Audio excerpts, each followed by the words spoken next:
Evening, आप सभी का मेरे चैनल में बहुत बहुत स्वागत है। आज का ब्लॉग बहुत अलग हो लग रहा होगा क्योंकि हर बार ब्लॉग का स्टार्टिंग मैं गुड मॉर्निंग से करती थी, बट आज पहली बार ब्लॉग का स्टार्ट कर रही हूँ गुड इवनिंग कह के, क्योंकि अभी हो रही है शाम। तो आज मैं आप लोगों को दिखाने वाली हूँ अपनी इवनिंग रूटीन। सो इसीलिए आज मैंने शाम को शुरू किया है ये ब्लॉग। जो सोई थी इसीलिए मैं भी ईशु के साथ सोई थी।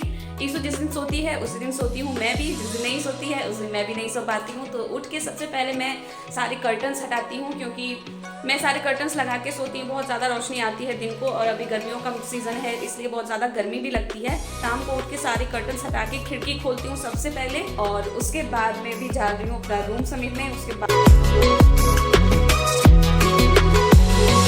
उसके बाद कर्टन्स हटाने के बाद मैं रूम समेटती हूँ, क्योंकि रूम बहुत ज़्यादा मेसी हो जाता है दिन भर। और अभी रूम के खिड़की के कर्टन्स में नहीं हटाई हूँ क्योंकि ईशु सोई हुई ही थी। उसके बाद मैं हॉल समेट लूँगी, क्योंकि सोफ़ा वगैरह भी, कुशन कवर भी इधर उधर हो जाते हैं पूरे दिन भर में, तो उन सबको भी मैं हर शाम को समेट लेती हूँ सबसे पहले।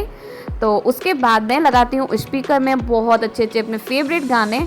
तो मुझे लगा कि चलो गाने की आवाज़ सुन के ईशु उठ गई होगी, बट रूम में आके देखती हूँ ईशु अभी तक नहीं उठी थी।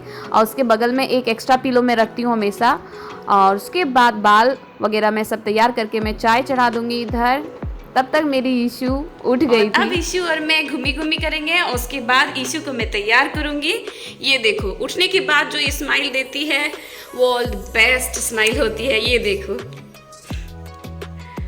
ओह।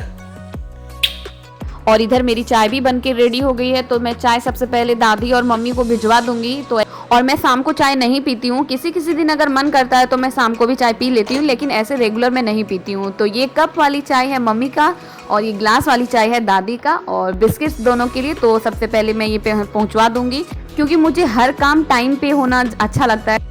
पे खेल रही है इसलिए मैं यहाँ पे बैठी हुई हूँ, ताकि ये कोई चीज़ मुंह में ना भर ले। नहीं तो बच्चे क्या होते हैं ना कि कुछ भी उठा के मुंह में भर लेंगे, तो निगरानी में रखना पड़ता है। वो मैंने बहुत बार कहा है ना कि बच्चे अगर होते हैं तो उनके हिसाब से चलना पड़ता है, तो बिल्कुल वही बात है।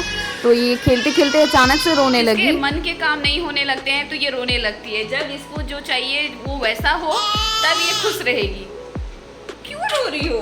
रो क्यों रही हो? देख लो। तो फिलहाल यहाँ पे मैंने ईशु को नीचे भेज दिया है उसकी अपनी दादी के पास। तो और मेरे कुछ कपड़े रह गए थे जो कि मैंने सूखने नहीं दिए थे। अभी मैंने जाके बाथरूम में देखा कि मेरे कपड़े यहीं पे थे, तो मैं उसी को सुखाने के लिए आई थी। फिलहाल मैं थोड़ी देर बैठूंगी बालकनी में, क्योंकि आप लोग जानते ही हो मैं हर शाम को बालकनी में बैठती हूँ। जो मेरे प्रीवियस ब्लॉग देखे होंगे उन्हें पता होगा कि मैं हर शाम को अपने बालकनी में बैठ के नेचर का अच्छे से क्लियर व्यू लेती हूँ, जो कि मुझे बहुत अच्छा लगता है। तो इस टाइम मैं अकेली रहती हूँ तो थोड़ा सा व्यू लेती हूँ। और आज बहुत ज़्यादा गर्मी थी, बहुत ही ज़्यादा, और थोड़ा सा कम से कम वॉकिंग कर लेती हूँ, क्योंकि आजकल फिट रहना बहुत ज़रूरी है। ईशु की दीदी महिमा आई है, और महिमा बहुत अच्छे से केयर करती है, ईशु को बहुत अच्छे से हैंडल करती है। तो वो अच्छे तरीके से सब कुछ जानती है। कम उम्र में सारे बच्चे आ गए थे, और सारे बच्चों को लेके मैं छत पे आ गई, क्योंकि छत पे हम लोग ने बहुत मस्ती करी थी और मुझे कपड़े भी उठाने थे। ईशु छत पे आके बहुत ज़्यादा खुश होती है, क्योंकि ये पूरा दिन भर ये रूम में रहती है और छत पे शाम को आती है, पूरा खुला आसमान में आके छत पे आके ये बहुत ज़्यादा एक्टिव भी हो जाती है और पूरा छत पे स्क्रॉल करती है। सबसे बड़ी दीदी, ये ईशु की सबसे बड़ी दीदी, जो कि बहुत ज़्यादा प्यारी है। अपने धुन में ही रहना ज़्यादा अच्छा लगता है। छत पे कब रहते रहते शाम हो गई, क्योंकि तीनों बच्चे आके बहुत ज़्यादा मन लगाते हैं। वो तीनों खेल रहे थे, हम लोग सब कोई मिलके छत पे बहुत ज़्यादा मस्ती की। हम चारों मिलके खेल रहे थे छत पे, तो कब शाम हो गई पता भी नहीं चला। तो वो सब तो चली गई हैं अपने अपने घर, और मैं भी अब जा रही हूँ कपड़े उठा के नीचे। तो चलिए चलते हैं अब नीचे घर, क्योंकि शाम हो रही थी और शाम को मैं अपने रात की डिनर की तैयारी करनी थी मुझे। तो मैं नीचे आके सबसे पहले टीवी तो ऑन करती हूँ, क्योंकि टीवी ऑन करके मैं गाने लगा देती हूँ। उसके बाद ही मैं कुछ भी काम करती हूँ, या फिर कोई शादी की वीडियो अगर हुई तो मैं वही लगा देती हूँ। बट हाँ, खाना बनाते टाइम मुझे टीवी ऑन रखना ज़रूरी होता है। तो यहाँ पे मैं आज सोच रही थी पराठा बना दूँ। तो आटे में मैंने पहले मिलाया रिफ़ाइन, और उसके बाद काला जीरा, अजवाइन और थोड़ा सा नमक, ऐसे मिला के पराठा बनाओ तो पराठा बहुत सॉफ्ट और बहुत टेस्टी लगता है खाने में। तो मैं खाना बना रही थी यहाँ पे रात का। तो खाना बनाने के बाद मुझे क्या याद आया कि मैं छत से जो कपड़े लाए थे उसे समेटना भूल गई थी, तो वही मैं यहाँ पे समेट रही हूँ। समेट के सारे जगह पे रख दूंगी। बट ईशू तो मुझे समेटने दे तब तो, इसे तो हर टाइम मुझे मेरे पास ही आना होता है। तो यहाँ और उसके बाद ईशू को थोड़ा खिला के वो मैंने उसके पापा के पास रख दिया। पक्का 8 बज गया है। 8 बजे तक मैं हर रोज़ खाना बना लेती हूँ और अभी जा रही हूँ ईशू को कुछ खिलाने के लिए।